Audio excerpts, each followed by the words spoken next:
These are not the tales of heroes.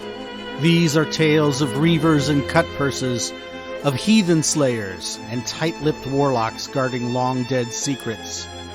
These are tales of gold and glory won with sorcery and sword, where a moment's hesitation is all that separates the victorious from the dead. These are tales from the fallen empire, an age when chaos seethed in the shadows and dragons began to stir in their ages-long sleep. These are tales of high adventure. These are mighty deeds. Hello, everyone, and welcome to Mighty Deeds, a podcast of high adventure. My name is Glenn. I'm your judge for this session, and joining me around the table are... Luke, playing Abramovich, the barbarian. I'm Michael, Pisces Rising Cancer. I'm playing Albert the Elf. Jason, I play Nigel, the Dwarven Cleric. Our fourth player is Carl, who's normally playing Irina, the Sentinel. He's not here yet, might be joining us later, but in the meantime, his character will be kind of in the NPC mode. She's going to be tagging along, but not saying very much. So when we last left our heroes, you guys had arrived in Mlurg Nar. You had met Lady Chantessa at the Slumbering Drake, and you had had a few plot hooks thrown at you. You had had a few quests entered into your quest log, and between going to Stonehell Dungeon, following up some leads out of Van Richten's journal, or helping the players in this play that they're producing, you guys agreed you were going to try to help these players acting up in Mlurg Nar.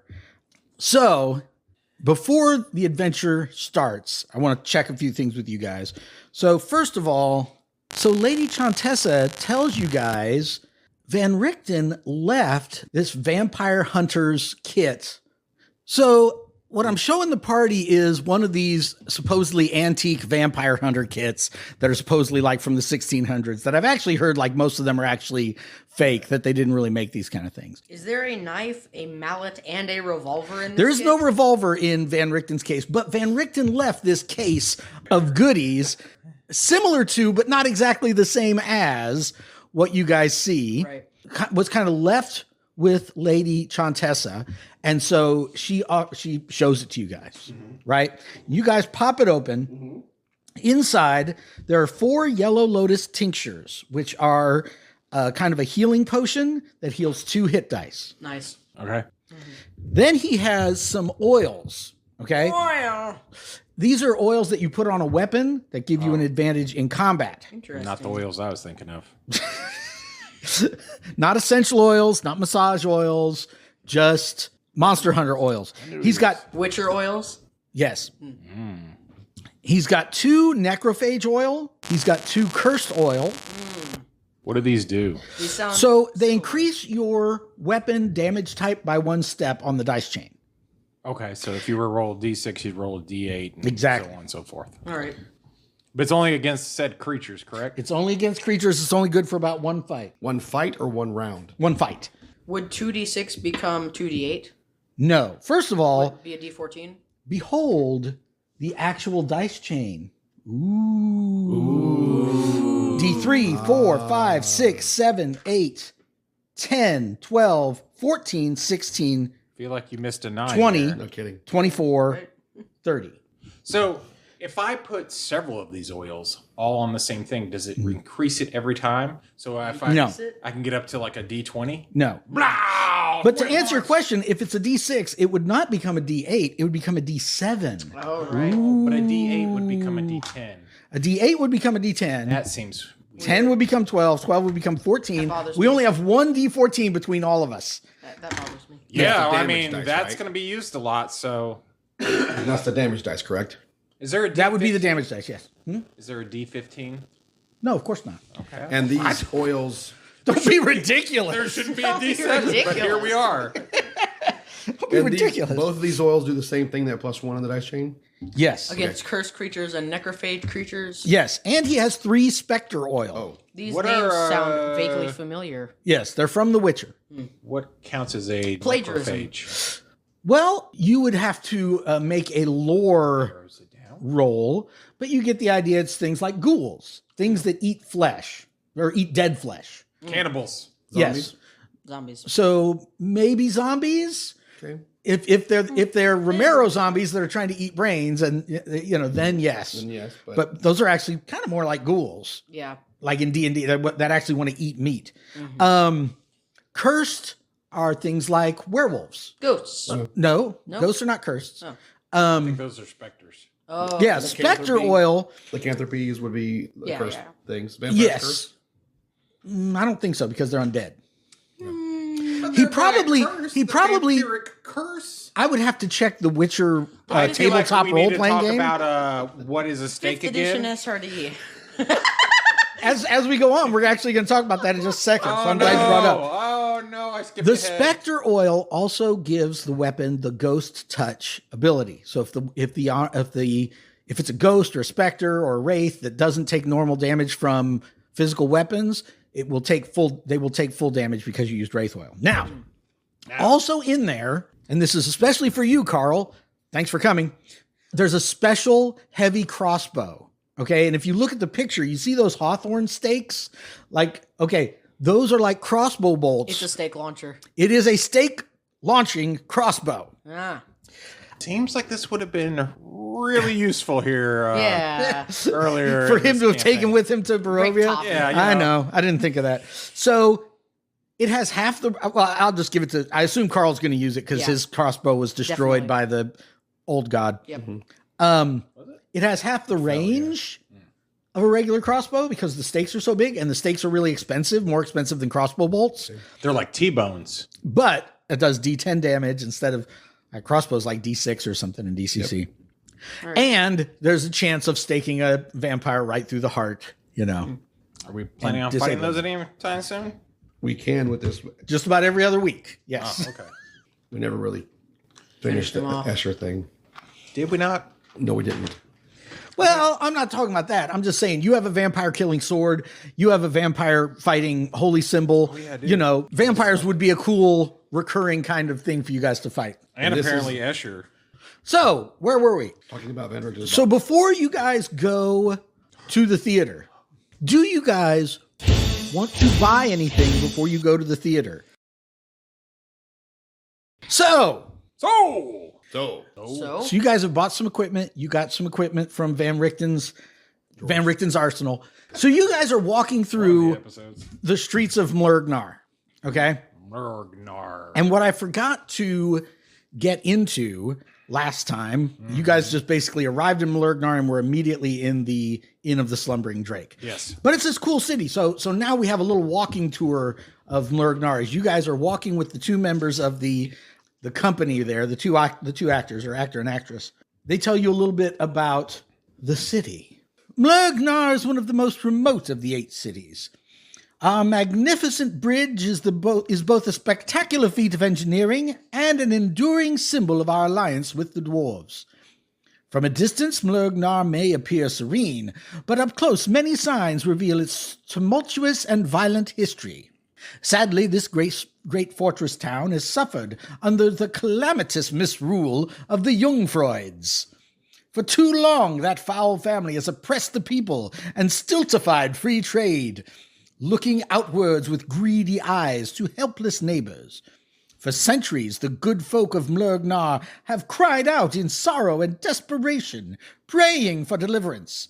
Praise be to Mitra and Istar that those prayers have been answered, and now our beleaguered town is under the firm guiding hand of Patriarch Franz Menzer. I know all about him. Mincer, I just met her. There's this big river kind of runs right through the middle of Mlurg Nar. And there's this bridge that was built by the dwarves 1,000 years ago. And it's like London Bridge. It's like their main landmark of the town is this epic stone bridge that have like buildings built on it, like shops and stuff. And it's Humans always taking credit for dwarf work. right, exactly. And yes, so until recently, the Jungfreuds were in charge of Mlurg Nar. and now it is in the hands of a democratically elected patriarch, Franz Mentzer. And he ran on make Mlurg Nar great again. No, he ran on the Jungfreuds are corrupt. And we need stronger borders between us and them. no. Like the Jungfreuds represent Trump, and now the patriarch represents the current administration. So what does he hate about the Jungfreuds? The freedom that he brings. Yeah, how they're always saying ridiculous stuff on Twitter. They're sending the town criers out to say the most ridiculous things, and they're totally racist and irresponsible, and are bleeding the country dry. And now this patriarch has come in, and he's going to give freedoms and fix the economy. And he wears a mask when the plague comes to town. The Jungfreuds wouldn't even wear a mask. They were super spreaders of the plague, but not the patriarch, not Patriarch Metzer. He wears a full plague doctor getup. Yes, he the whole time he was running, he's wearing the whole plague doctor getup. Does he lock down the entire town as well? Oh yeah, absolutely. Months? I mean, we got to lock down everything. And I already don't like this guy.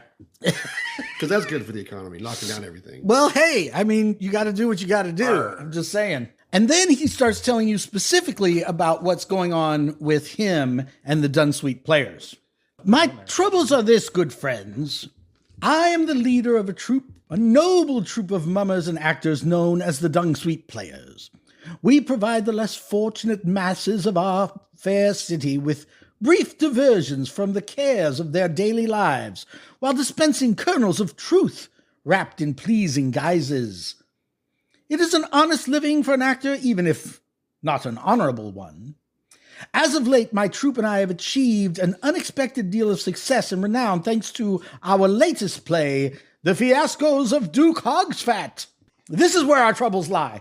Duke Borvat, the noble the play deflates, has learned of our show and means to scotch it. His guardsmen visited us this morn with an ultimatum that unless we cancel all performances, the Duke intends to see both play and players ended permanently. I have no doubt the Duke will attempt to make good on his threat. Having put the matter to my fellow performers, we vowed that the show must continue. To this end, we seek valiant worthies to serve as our benefactors and spear carriers, men and women fearless enough to watch over us as we entertain and prevent the Duke's men from carrying out their threat. Would you be those armed angels, those sword-bearing benefactors? No. We can pay. Care for a game of Gwent? All right. The show must continue. All right, so you guys arrive at the Marshlight Theater. I kill all the actors and see what reward I can get from the Duke. I agree. No, That seems like our best course of action right now. Okay, you can do that, of course. Okay, what are you showing us here? I'm showing you the layout of the theater. The theater. So there are, several buildings it look like? There's one building. That's the cellar. That's the fly loft. Okay. That's like So- this. Yeah, so that's above and below this part. Your main entrance is here. You got your lobby, stairs going up to where the nobles sit, and then an entryway that goes straight to where the common people stand, the pit. Of course, you've got the stage with two trap doors that go down to the cellar. Backstage, wardrobe, troupe office. You've got these backstage connectors on each side.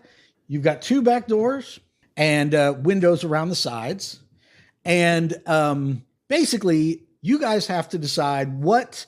Okay, so you're expecting the Duke's men to show up and try to disrupt the show, set the theater on fire, kill all the actors, unleash rabid dogs. Seems like...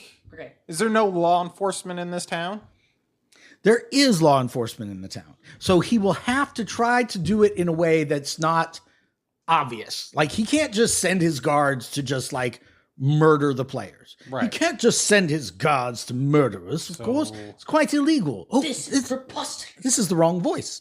But he could try to disrupt the show in some way that would ruin the performance and scotch the show. So you guys come walking into this empty theater, right, in the middle of the day. Obviously, the show isn't until tonight.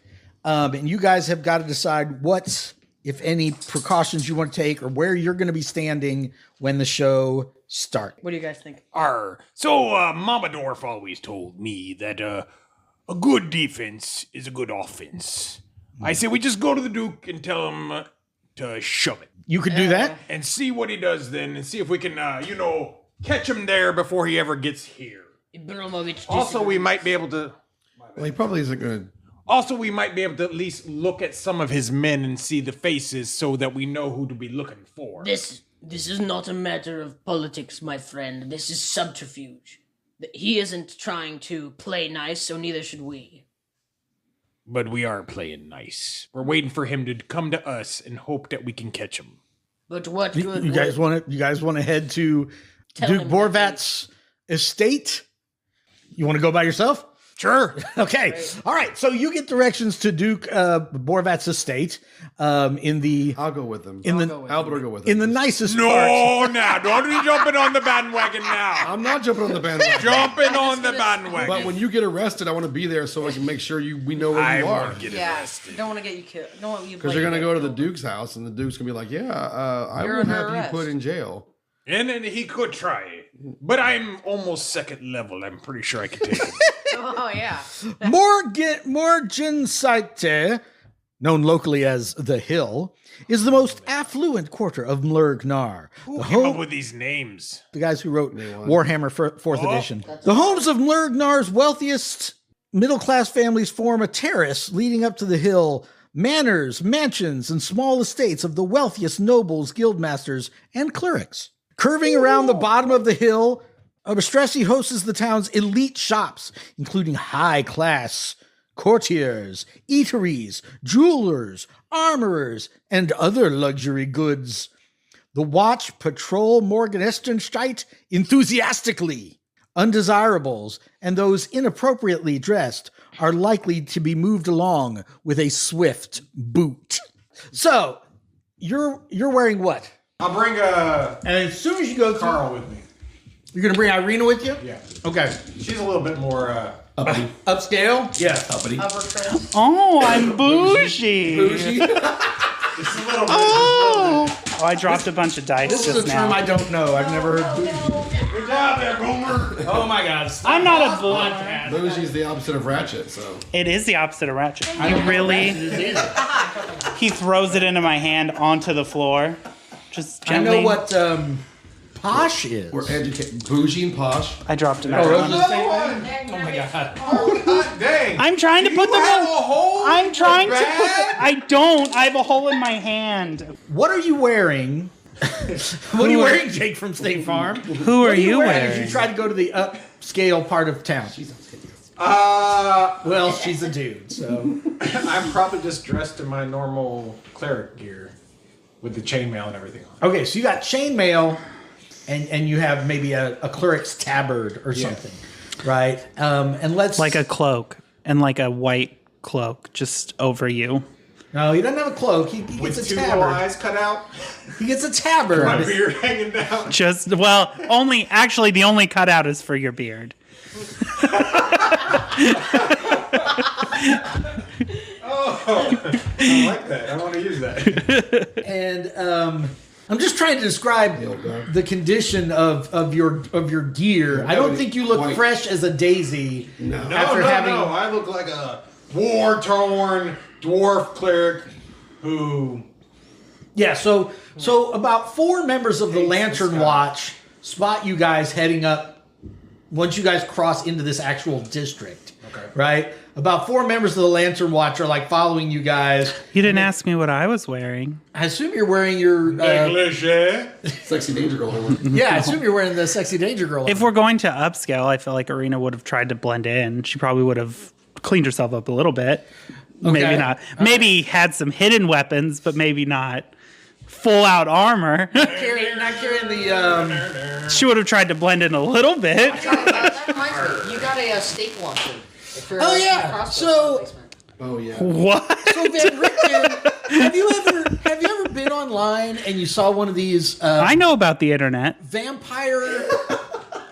These antique vampire hunter kits. Have you ever seen one of these? I sent a picture to the chat, but they're like these. They're supposed to be from like the 1600s or something. I don't think any of them really are, but they have like all this antique looking vampire hunting gear. Okay, well, Van Richten had just such a kit, and he had it at the Slumbering Drake. So Lady Chantessa gave it to you guys. Okay. And it included this heavy crossbow that basically does shoot hawthorn stakes. Okay? And T-bones. It's not, they are not crossbow bolts. They are literally stakes like you see in that picture. They're these big inch and a half across. It's a stake point. So it has half the range of a normal crossbow, but it does a D10 damage instead. And what's Irina's strength? Her strength is 13. You need at least a 13 strength to reload this thing without using the windlass. Okay, so you took off your armor? Yeah, I think I would have probably taken off my armor. Okay, all right, okay. Just to blend in. So you guys are going, and these guards see you, and they're like, "Greetings, Master Dwarf. What brings you to this fine part of our city?" Who's the dude we're looking for again? Duke Borvat. Yes, I've come to see Duke Borvat.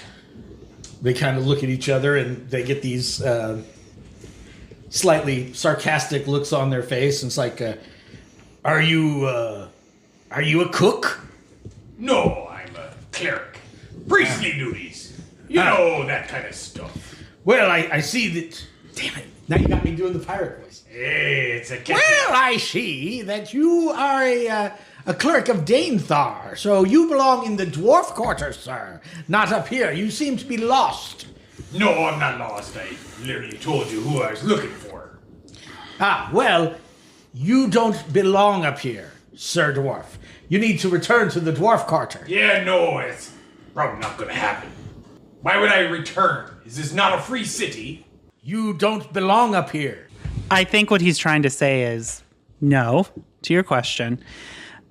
He is my personal cleric, and we are on our way. He's your emotional support cleric? Yes.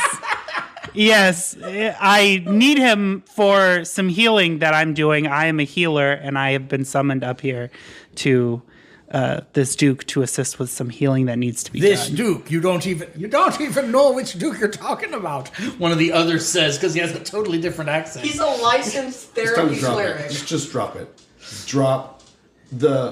You are the Burgermeisterine, and you are not going to have this servant talk to you like this. I have never been so disrespected by someone who isn't worth the on my feet. Nice. Roll 3d6 and try to get your charisma or less. Oh, I don't have Or personality I don't less. have charisma. Right, Oh, your I'm gonna personality get screwed on this one. Oh, I did not. You did not. No. I know I can do it. Well, but what do you say? Listen here, good sir. I have been summoned, and I will go and meet him. If you don't like who he summons, maybe you should go talk to him yourself, and he can dress you down. May I see your summons, good Sir Dwarf? Well, it was by a person, so you would have to go talk to them. It Roll was by 3d6. messenger. Roll 4d6. Hold on. Wouldn't it be... I mean, she is a part of the nobility. Wouldn't it be... Not here. She's not. She's from Barovia. Oh, okay. No, Roll 4d6. Ooh, that was close. absolutely not. 10, 15. I have an 18, so Suck it! We will escort you to the Duke's Manor. Come with us. Not 2 of them are in front worth. of you, and 2 of them are behind you. You're not worth the on my feet. And then she walks away. She just continues. Okay. So, but are you going to try to lose them, or are you going to let them escort you? I don't know. What do you think? I don't care either way. I mean, we could go down an alley and murder these guys for all I care. They're clearly racist, so I mean, They are very clearly racist, but I bet the city has a caste system and you are not a part of it. my ancestors built this. This You know- place is built on the backs of dwarves. That's probably true. Not probably. We've already established that the main attraction to this place is a dwarven built bridge. Okay, then yes, you're very much There you you're go. very much right. Damn. I do believe that at this point we should probably try and lose them. I think we should let them show us the way for a little while and then us just duck off somewhere. They're trying to follow. They're us. escorting you. Yeah, they're Two in taking front you and to- two behind. They're going to where They're you escorting wanna you go. to the Duke's manor. Well, We do this for every dwarf that comes this way. I would say so if they're this racist. I know. I'm asking them though. Arena says that out loud too, by the way. Okay. All right, so you're walking along with your 4 guards. They ignore you and keep walking up towards the Duke's. Oh, front gate. now you can't hear me, can you? Am I too low for you? Do I They need to stop. get on someone's shoulders? They stop and turn around. How's the weather up there? What's your complaint, Sir Dwarf? I'm just asking, do you always give dwarves this kind of treatment around here? We built this city and you have no respect for us. What about this city? On rock and roll, mind you. We can't afford. I don't think we can afford that. You do not have the kind of manners that are expected in this fine part of the city. You are an outsider, sir. You don't have a good What face. manners are those? A decency and respect for the Lantern Watch, for one thing. Who? The Lantern Watch were I'm the sorry. gods of this city. Who's You that? literally came up to me and said, I don't belong here. You don't. You threw out decency when you said a citizen in a free town doesn't belong somewhere. Again, All who right, are I'm you? placing you under arrest. Come with me. No. They draw their swords. Okay, I draw my warhammer. Okay. Let's keep doing this. And the whole adventure was derailed. The end. Okay. Wait, the end? I thought we were going to roll for initiative. No, I mean you guys are gonna fight these guys. You're gonna get thrown out of town. Everything You know- that I was planning This will all be worth it. goes nowhere. Roll for initiative! Gimbo North the Gnome here. While the lads set up for combat, here's a quick reminder. Have you ever wished you could see the maps, handouts, artwork, and epic tabletop terrain from the lads' adventures? Well, now you can. Simply follow us on Instagram and Twitter at MightyDsPod. Enough talk. To battle! Okay. So the They said captain you of can't the leave your watch rest. blows his whistle, right? He grabs his whistle, he blows his whistle with his left hand. And 9 other guards rush to your location. Well, that's how towns work. I've got a spear. I'm going to try to Ram it through your chest. club you with the blunt end of my spear. That's a hit. I don't know what my AC is without my armor. It would be 10 plus your dex bonus. Don't try and question the dwarf. Oh, so 12. You take 3 points of damage. The other one misses you. The other 2 are going to try to club you. Okay. 19 is going to hit. You take 2 points of damage. Okay. Jason, you're up. What do you do? Now, police brutality. Go ahead and I must smash his spear. You're going to smash his spear. Well, I'm trying not to murder the people, Okay. so I'm going to try and disarm him. Okay. All right. Is that all right? No. Sure. Well, I figure if they're disarmed, they might run away. Or lose interest in fighting.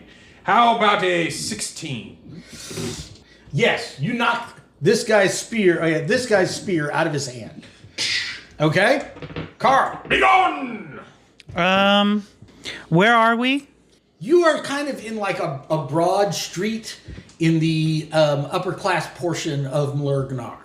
So there's fountains and peacocks walking around and People of carriages. refinement living, yes. Yeah, a carriage going by drawn by matched white horses and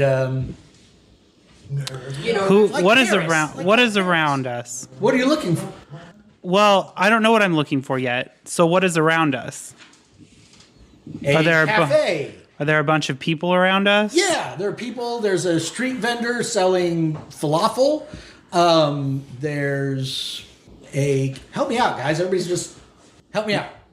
What else is there around that he can use to his advantage? Fountain. People. A fountain. Yeah, there's a guy juggling... Alleyways. there's a guy juggling stuffed squirrels. A pane of glass and transport. Yeah, there's two guys with a pane of glass. Oh my gosh! There's a Of guy. course. There's a guy. There are people trying to pull up a baby grand piano into a new into a building. Yep. So lift it up.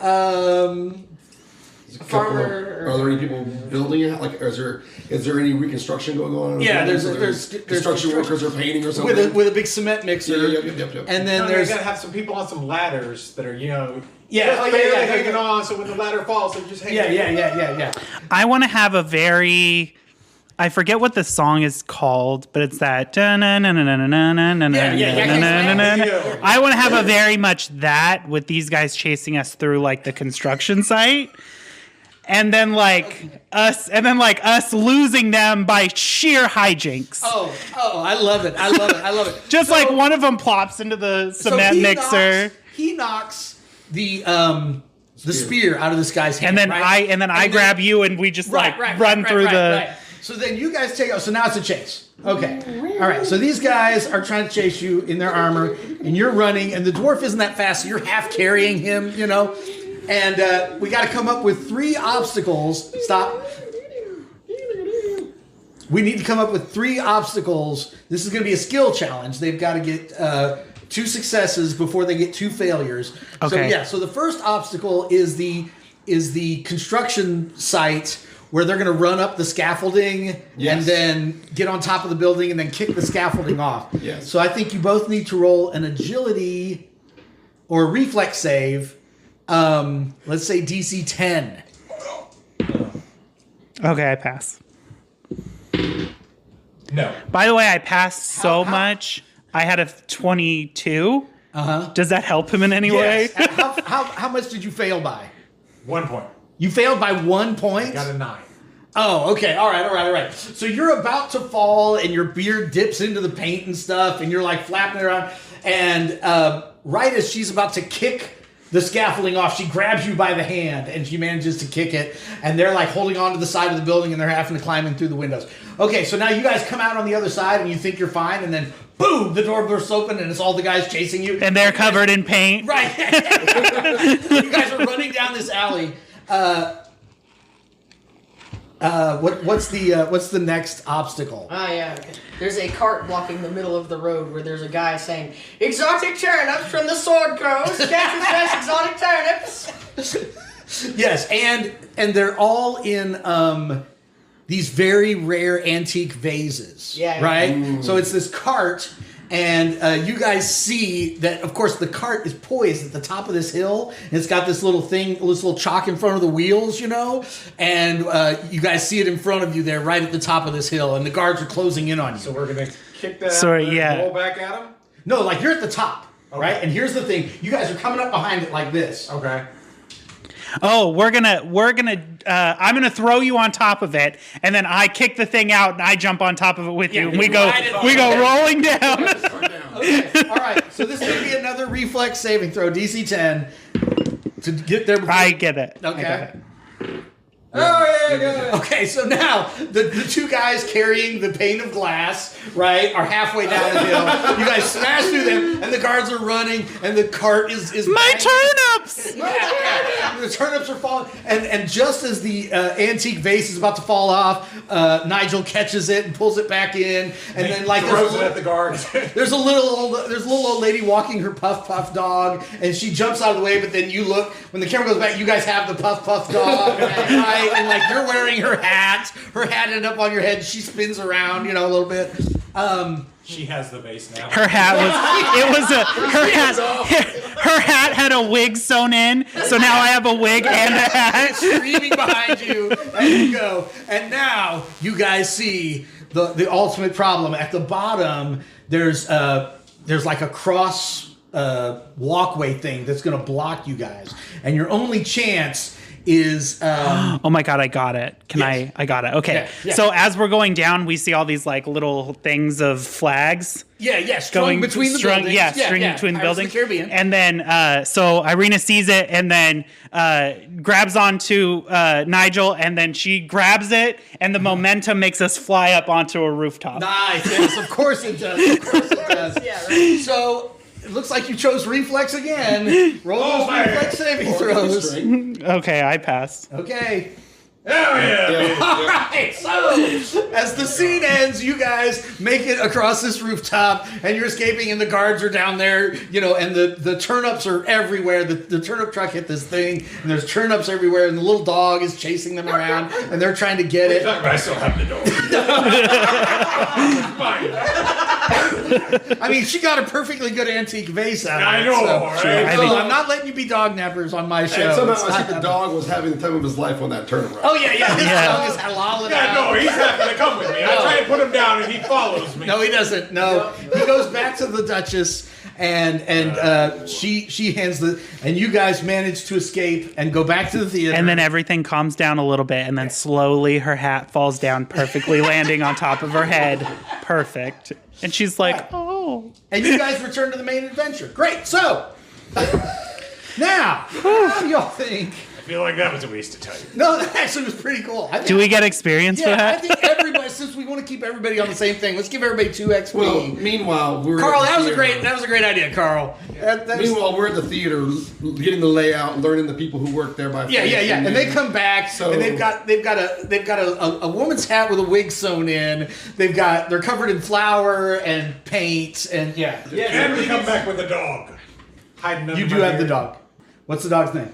Oh, Or are you just going to name it something different now that it's yours? do I know the name of the dog to begin with? Well, it has a little collar on. Does it? What does it say? I don't know. What does it say? It says Fluffy. Fluffy. Okay. I will call this dog Fluffy. Abramovich has a great plan. We will teach all of the employees a secret handshake that we will use to identify who is and who is not an employee. Okay, so you guys have gotten to know the entire cast. I want someone to be like, can't we just brand them? Wow. Well, not brand, but why don't we just put a little mark on the back of their hand? Like if you had a stamp and it had like this ink, and then you stamped everybody's like human. Yeah. Yeah, it was invisible ink, and You have an it has ultraviolet light. it has the day and the size of your party, who came in with you. Yep. So you've got Kenneth Branagh as Jaleo of Ratskitter Court as Duke Hogsfat, right? So the real Duke's name is Borvat. The hero of their story is Duke Hogfat. You've got Emma Thompson, who is Miss Silva, who is Lady Hogfat. And then you've got Brian Blessed. Does everybody know who that is in real life? Time to die. He's the guy who played Zoltan in Flash Gordon. Yeah. Oh my God. Blessed Yeah, is right. awesome. Great voice. He's done a lot of stuff with Kenneth Branagh too. He's a Shakespearean actor. Fantastic voice. Yes, they call me Volstagg the Voluble, and I'm playing Captain Dimmind, which is the captain of the Duke's real life guard is called Captain Dimmond, and they are lampooning him as Captain Dimmind. These are all excellent names. And then Jeffrey Rush is also there. He's there. He's Philip Henslow. He's kind of the manager, that's a big behind the cast. scenes guy. Yeah. That's a big Hey, cast. money is no object here No on Mighty kidding. Deeds. No kidding. No, So you guys, we got all of them. now are there any other security measures you're going to take? Okay. And where are you guys going to be posted when the adventure starts? Let's split up, gang. Yeah, right. All right. We Okay. already did that. Just to familiarize you, there's 2 entrances in the front. Okay. This is the lobby. These all represent windows. What does that door at the bottom go into? Oh, okay. The pit Right. It So goes the into the pit pit. is where people stand. This is based on the way theaters really were in Shakespeare's day. The groundlings stand here, Poor and people. then nobles sit up here, or nobles sit here, and then the richest people sit up here. The nobles will come in, take the stairs up, and come in here, whereas the groundlings will just walk in here. Here's the stage. This is the backstage area. There's a fly loft above the backstage area. There's a ladder here that takes you up to the fly loft. There is also a cellar underneath the stage that's accessed by this stairway that has some trapdoors and ladders that bring you back out onto the stage, so you can appear, in a puff of smoke on the stage. That other stairway, where does that lead? Stairs up to alley delivery door. Okay. Okay, so there's a way directly into the basement. Mm-hmm. There's 2 back doors. There's 2 front doors, and there's also openings to the roof in the fly loft. But it would not be impossible to block or barricade some of those doors if you think that's what's best. I think we should leave What the door. we are expecting is that Duke Borvat will send some of his men or some thugs to somehow try to disrupt the performance. The rule of law in this town is such that he can't just have us assassinated, but he could try to disrupt the performance in some way. So we want to secure the building such that his thugs and ruffians won't be able to disrupt our play. Okay, so it's his hired guard. And is he an idiot? The actual Duke? The actual Duke? Uh-huh. No, not really. He's a smart guy? He's average. Or is he like averagely Yeah, intelligent? he's average. Okay. So Well, I see 2 courses of action. Either Please. we could diffuse ourselves throughout the entire building to try to cover as many entrances as possible. there's not enough of us. That's true. But, we got to do what we can. Or alternatively, we could just try to cut them off at the very source and try to not let them in the building at all and have everybody on the perimeter. All right, so here's the thing that I'm looking at. And just call me crazy, but You're crazy! I know. But what I'm looking at is... Gordon's alive! Gordon's alive! What I'm looking at is the entrance here. Like, there's absolutely no way with the... I'm assuming you have large crowds. Of course. Yeah. Well, with the large crowds coming in, we're not going to be able to say, well, that guy's bad, and that guy's good, and that guy...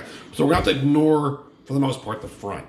What we need to do is guard, really, these 2 doors and this door, because these have outside entrances. This comes from the back.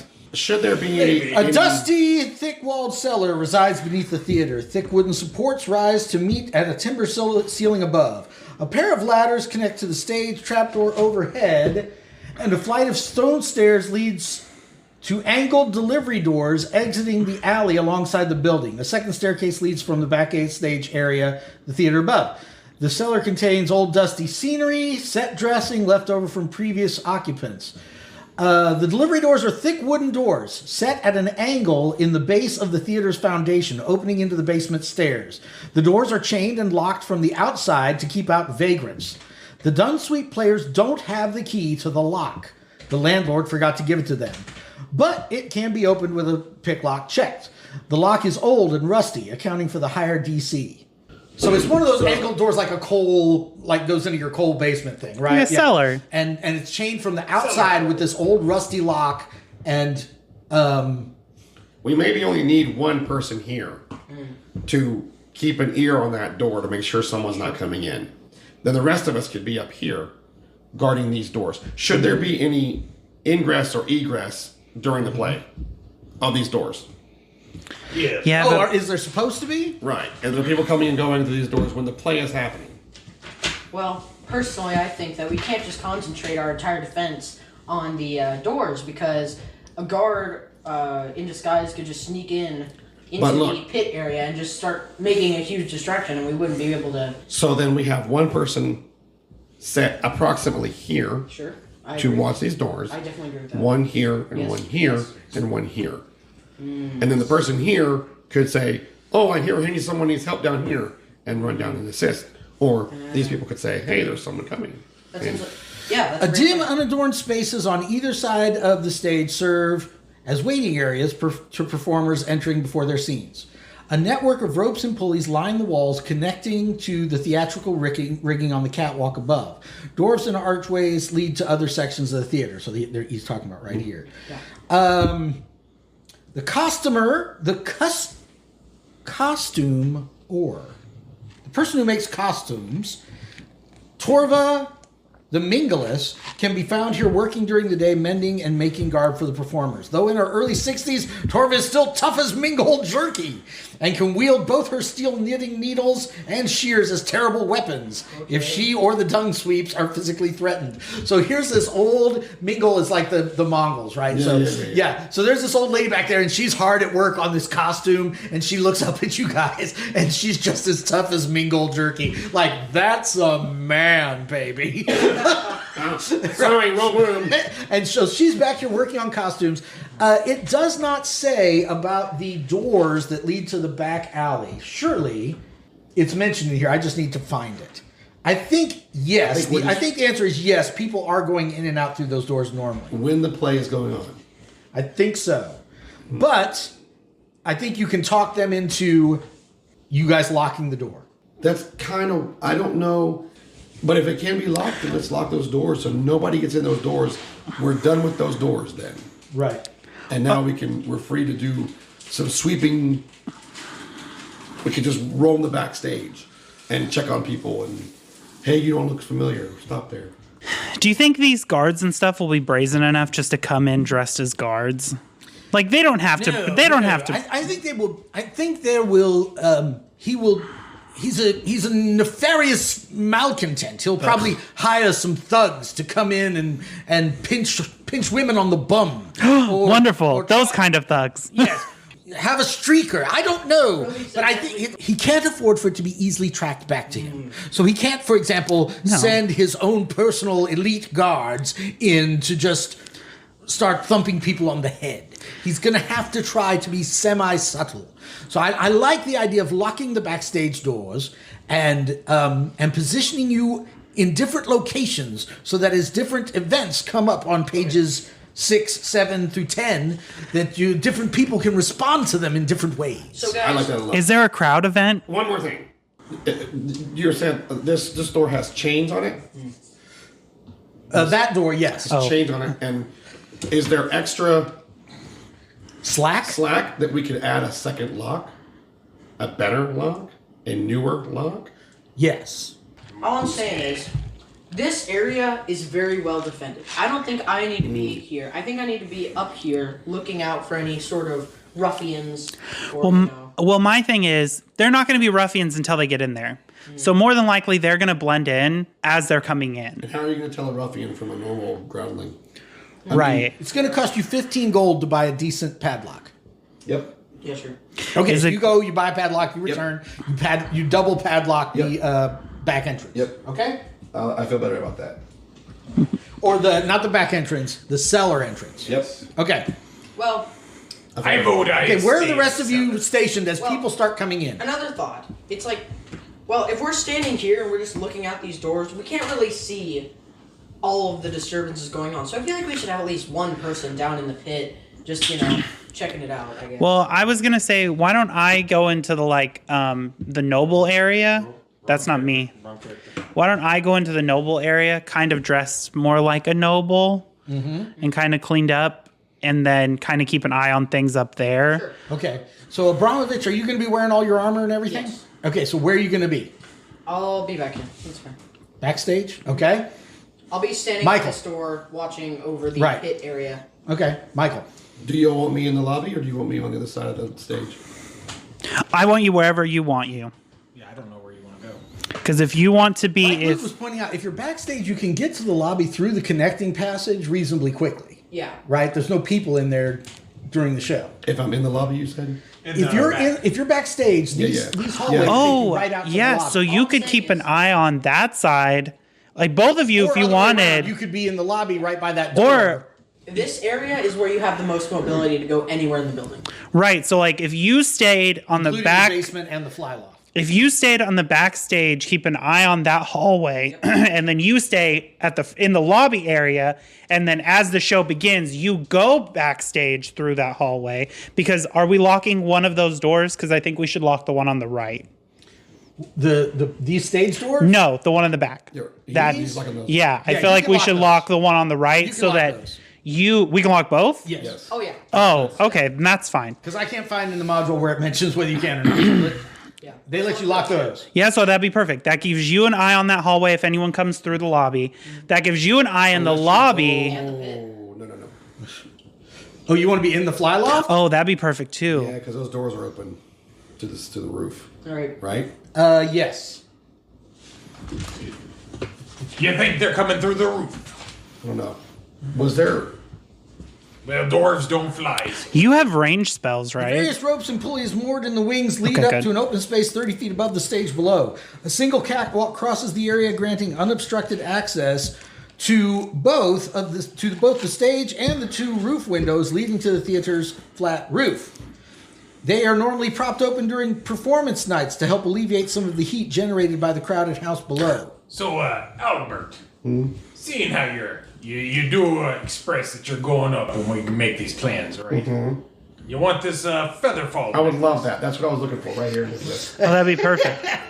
Okay, so Just you in take case. the necklace of Featherfall Yeah, I think from that'd be Nigel, and you go up into the fly loft. Everybody's positioned. Okay, Let's do this. let's do this.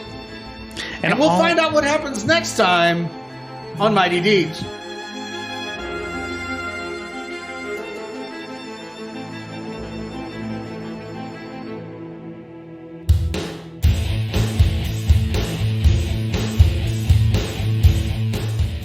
Mighty Deeds is a production of the Murfreesboro Murder Hobo Old School Gaming Association.